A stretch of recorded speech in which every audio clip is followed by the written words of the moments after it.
Welcome to the Workforces Podcast. I'm Julian Alsid. And I'm Caitlin Lemoyne, and we speak with innovators who are shaping the future of work and learning. Together, we unpack the complex elements of workforce and career preparation and offer practical solutions that can be scaled and sustained. This podcast is an outgrowth of our Workforces consulting practice. Through weekly discussions, we seek to share the trends and themes we see in our work and amplify impactful efforts happening in higher education, industry, and workforce development all across the country. We are grateful to Lumina Foundation for its past support during the initial development and launch of this podcast and invite future sponsors of this effort. Please check out our Workforces Podcast website to learn more. And so with that, let's dive in. Welcome to today's show. It feels like every day we're both reading and hearing about the importance of experiential learning opportunities for students while enrolled in college, and more so in K through 12 education. While the importance of these opportunities has been recognized for many years, efforts to develop authentic applied learning in real-world contexts at scale have become front and center. It's so true, Caitlin. We're seeing a significant alignment around this. More employers are actively seeking practical, applied skills earlier in the talent pipeline, and educators and learners alike are seeing the value of academic learning applied in real-world work environments. Authentic projects are becoming an integral and essential part of the learning experience. Exactly. And with all that being said, we're really looking forward to our discussion today with Dan Gonzalez, co-founder and CEO of District C, a national nonprofit that prepares the next generation of diverse talent for modern work. District C offers a unique program called Teamship, which is a reimagined internship where teams of students solve real problems for real businesses. To provide a bit of background, Dan studied engineering at Dartmouth College before becoming a high school physics teacher. After teaching, Dan joined Manhattan Prep, a global leader in test preparation, and became president of the company in 2011, shortly after it was acquired by Kaplan. In 2017, Dan co-founded District C and has been working on its build-out since. We're thrilled to have you on the podcast, Dan, and thanks so much for joining us. Oh my gosh, thanks for having me. I'm excited to be here. We're really excited to have the chance to speak with you today, Dan. So as we get started today, we'd love to learn a little bit more about your background and what led you to founding District C. Tell us the Yeah, story. yeah. So one interesting, what I think is an interesting kind of founding story about the founding is my wife and I started District C together as co-founders. We started our research back in 2016. And we both quit our jobs at the same time to invest full time in District C. And I think what we were seeing at the time was, obviously people have been talking about artificial intelligence for many decades, but around 2016, 2017, the conversation started to come into the national forefront as it relates to work and preparing for work. And we were kind of trying to look ahead and imagine, what do we need to be preparing students for if we are kind of confronting this reality of an AI dominated workplace? And so, at the time, this was a couple of years after the like code.org put out that video, and there was kind of this national movement around preparing students to be coders and software developers. And the thing that we were trying to imagine is, all right, if we are thinking about how to prepare young people for any job in the future, with the skills and competencies they need to cut across any industry, how would we design a learning model that would do that? You can call them professional skills, durable skills, soft skills, 3 C's, 5 C's, 10 C's, whatever you want to call them. But these like uniquely human skills. And that's what we were after. And that's what we set out to try to figure out. So you were talking AI before it was born. Maybe not so early, but I would say, yeah, we were thinking about it back then, and I think, like, obviously looking back now, we feel like it was the right place to be focused. And I would say one challenge we had early on as we were thinking about building a program like the one we built is a lot of conversation was centered on, as I said, coding, entrepreneurship, entrepreneurial education. And so it was hard to cut through some of that conversation.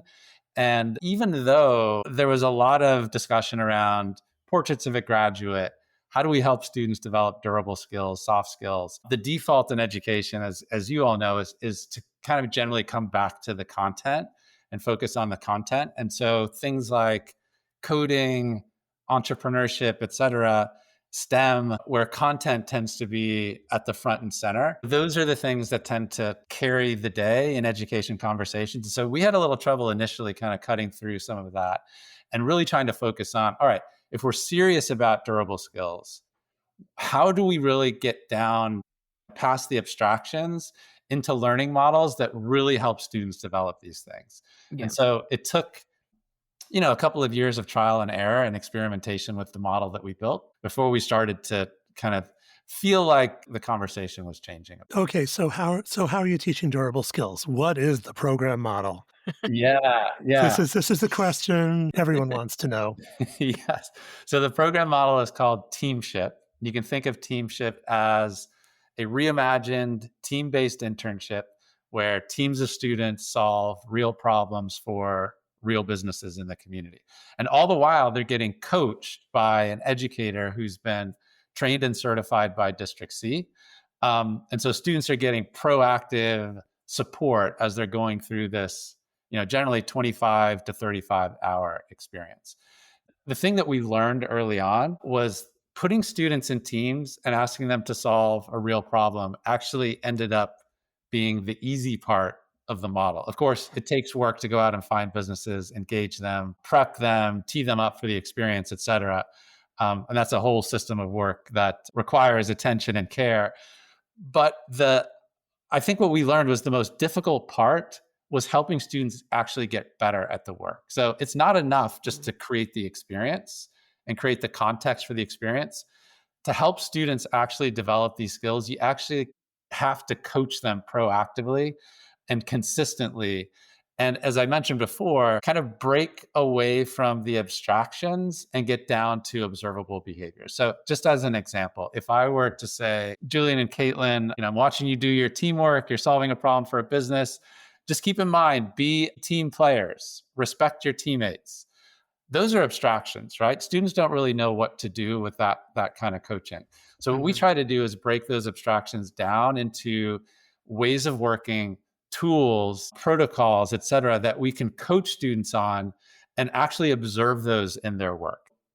Instead of, hey, be great team players, I might say, hey, Julian and Caitlin, which set of your tools do you think you can pull out to make sure that you're getting better equity of voice in your team conversations?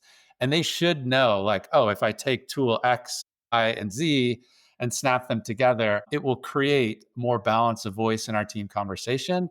And our work is going to be better. Our thinking is going to be better. Our ideas are going to be better. Trying to break away from the abstractions and get down to the observable behavior. I think that was an insight we had early on that we really tried to build off of in subsequent years. So I feel like that response has, now I have so many other questions in my mind about the program model. But I mean, I guess one area I'm curious to hear a little bit more about is, so you partner with employers and with schools to offer this program. And what does the program, the 25 to 35 hour model, what does that look like in schools? Is it held after school? Is it during the school day? Is it held in collaboration with a classroom instructor? Is there a range? Yeah, great question. So most of the teamship experiences that students get are through their schools. And so you're exactly right. We generally partner with career and technical education departments. So at the school district level, at the K-12 level. And then we work with them to identify schools that are going to adopt the teamship model, to identify teachers that are going to go through our training and certification process. And then we support these teachers in implementing teamship in generally one of two ways. The first way is as a 25 to 30 hour experience embedded in one of their existing courses. The second way is building an entirely new course that is teamship exclusive. So imagine a semester long course where students do 2 or 3 teamship cycles over the span of a semester. Yeah. And each cycle they're with a different team of students and they're working on a new problem for a new business. So That's the predominant model. Hmm. And the reason for that is I know from, back when I was young, I thought I wanted to be an engineer. I got an engineering internship because my dad knew someone, right? So I asked my dad, hey, could you help me get an internship? Within a week, I had it. I think we know that students with family connections and social capital, they generally don't struggle to get these kinds of experiences. But what about everyone else? Hmm. So one of the keys to the Teamship design was building it so that it could be delivered and provide access to many more students than typically get these kinds of powerful work-based learning experiences. And that meant designing it so that it could be implemented at school during the school day. So that was a key kind of design constraint that we went into many years ago when we built this. I would imagine too, to have the opportunity to engage in multiple of these experiences over a learner's journey through their high school experience would be really powerful to, as you said, build upon and continue to practice and learn some of these human or durable skills that, take time to learn and hone, right? I mean, it's not like this isn't just because you've engaged in one of these experiences doesn't mean you couldn't engage in another, I assume. Yeah. And you all, of course, are bringing a ton of your own experience to this conversation. That is exactly the right insight. I think it was 2 years after we started, we piloted our first semester long course. We got 16 students from 4 different schools in the Raleigh Durham area of North Carolina. And we essentially taught a course for those 16 students. They did 3 cycles over a semester, 3 Teamship cycles. And I think we were taken aback at the stepwise improvement from cycle 1 to cycle 2 was Yeah. kind of astounding. Like once they get the first one under their belts, they can look back and reflect and say, that's what this is about. It's such a different experience for them, right? It's so different from traditional school. And so once they have one under their belts, they're able to just like adapt very quickly, set new goals for themselves for the second cycle. And the level of their work just improves pretty dramatically. And so I think we realize in that moment the most ideal implementation mode is one where students get multiple touches on the ball for exactly the Yeah. reasons that you mentioned. Okay, so staying on the path of specifics, this is great. It's really, really fascinating. And so much of what we try to do is unpack and understand. Like the school side, I get. How about the employers? I mean, you mentioned earlier, like, yeah, sure, most people getting it's mostly word of mouth. For most people, that's how they find an internship. How are you engaging employers at scale? How do you find and support them? So we have a team of people that is dedicated just to this work of engaging employers. To date, I think we're at about 700 employers who have engaged in this work. Some of them engage once, some of them engage twice, 3 times. I think we've had some engage as many as 9 or 10 times. The number one key is creating an opportunity for employers that is low lift, high impact. So we want to make it as easy as possible for them to say yes. And before they understand the details of the experience and what their role would be, they often come in with the assumption that their role is going to be kind of like it would be for a traditional internship, which is, all right, I'm going to have to manage a group of students over multiple weeks and multiple hours per week, right? And a lot of times companies are hesitant to do traditional internships or offer traditional internships for high school students. Number one, because there's a whole bunch of like legal considerations when you're working with minors. Number two, they're often skeptical of high school students' ability to add real value to their businesses, right?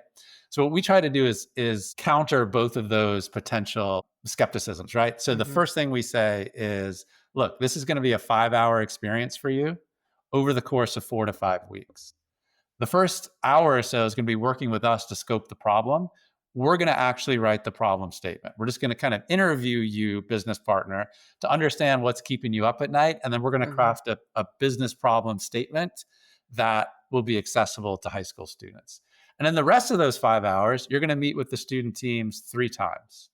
And the first time, students are going to come in and they're going to interview you. They're going to run the meeting. So all you have to do is show up and represent your business and your problem. The second time is a midpoint check-in. They're going to come with some initial ideas, maybe ask you a few more questions. And then the third time, they're going to propose their solutions to you in kind of a boardroom style meeting. And so for the business partner, the reaction typically is, so I don't have to mentor the students full time during this experience. And the answer to that is no. The teacher who's been trained will do that part. And so it's an easy ask that they can say yes to, given that the students are owning those 3 meetings and facilitating those 3 meetings. It's easy for the business partner to plug in. And so the first time we make it easy for them, and they generally want to participate because they want to do good in their community. And then I think they realize that we have evidence to suggest they realize the power of the opportunity and how much value and benefit they get out of it. And so that's when they re-up for a second and third time. So that's kind of the strategy that we try to employ and that we've kind of refined over the years. So, Dan, it's really interesting to hear you talk about, as Julian said, both the employer side of this and the school side. As you reflect on, I mean, you said you started in 2017, so you've been building this for, the better part of 8 years at this point. I mean, tell us about your growth trajectory. What are some of the challenges and opportunities you've encountered as you've built District C? Because I would imagine that, you've addressed a lot of challenges that maybe others are, wrestling with day to day, and how to make this type of really authentic work and these types of authentic projects happen in schools and Yeah. communities. Yeah. Yeah. Thanks for that question. When my wife and I started this, we were both first time entrepreneurs. And so we were simultaneously wrestling with like, okay, what's like the education part of this? And then what's the like entrepreneurship part of this? Like we're 2 new entrepreneurs trying to start something that Mhm. matters and trying to make an impact. And so I think like one of the big challenges for me, just like a personal challenge for me early on, is I went from a job where I would wake up every morning and I'd have 8 hours of meetings blocked on my calendar, and it was just back to back to back, right? And then starting District C, I'd wake up in the morning and there'd be nothing on the calendar. All proactive, right? It was all like go out and make it happen. And Mhm. that was a really difficult transition point for me. And I think I had a lot of impatience early on and like wanting to see results and outcomes. And I think one learning and reflection is like this kind of stuff, like when you're building something new from scratch, it just takes time. You all know this. I see the head nodding. You know this from your own experience. It takes a lot of time to build traction. I think one of the things that in retrospect, a good decision we made early on was we didn't hold ourselves to getting it exactly right the first time. Instead, we took kind of a test and learn mindset. And so the first thing we did is we got 10 or 11 students from around the community, and we just tried the first version of the program that we had dreamed up. Mhm. And we learned so much from that first pilot, from that first Mhm. trial. And we just kept building on it. And honestly, we didn't worry about the business model. We didn't worry about the scale model until we felt like we had enough reps on kind of coaching students through Teamship, where we felt like, oh yeah, this is what we want to kind of put out to market. And so I would say the first phase was proving demand. Do students want to do this? Will business partners engage? And once we felt like we had a check mark in that box, then we thought about the business model. So as a nonprofit, how are we going to fund this? And what we decided was we're going to do it in a fee for service approach. So we're going to partner with school districts and they're going to pay us to deliver this service. And that is ultimately going to be the thing that will indicate for us whether this is working or not, is our districts, will they pay us for this? And Mhm. so that was kind of the second phase, was building the business model. And then the third phase, which we're in now, is scale. So how do we prove that we can scale this nationally with high fidelity and continue to kind of see the results that we're seeing? So yeah, those are the phases we went through. So, as you're now in this scaling phase, how are you continuing to monitor your success?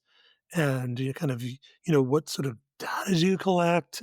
And how are you using that for scale and continuous improvement?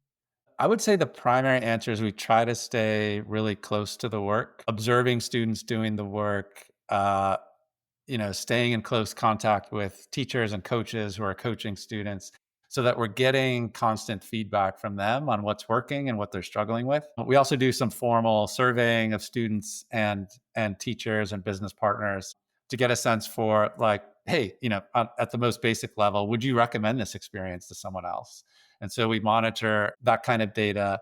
We Hmm. ask students to self report on their growth along two dimensions. One, their confidence in working in teams and their confidence with solving complex problems. So there's some self report data there. So I think piece number one is trying to just like stay close to the end stakeholders and users and understand what their experience is.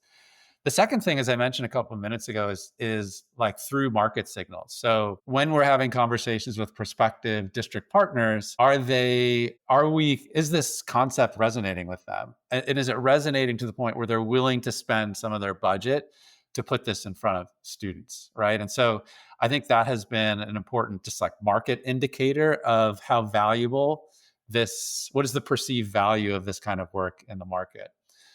The thing that I think we need to get our ducks in a row on is how do we measure the long-term impact on this? And so I think the dream state for us would be, understanding from our student base, from our alumni at age 25 or 30, say, versus students who have not done Teamship. What is your level of well-being? What are your employment outcomes? What is your annual salary? And comparing that against students who haven't been through the experience, just to see like, are we getting kind of the scalable impact that we want? And that, of course, as you can imagine, just takes a ton of work to think about how to design Hmm. that system that would give us that kind of input. Hmm. So you mentioned, Dan, kind of monitoring, like staying close to the work. It makes me wonder too, as you've talked about the growth of this program over time, where are the programs located at this point? In which states do you operate? Yeah, we've had students participate from, I think it's 16 states at this point. And that's a little misleading because in some states that might be one or two students who opted into a virtual program that had students from multiple states. Oh, neat. Yeah. The vast majority of our work is in North Carolina. It's where we live and where we got started. But increasingly, we have programs running in Virginia, Wisconsin, a new partner in Texas.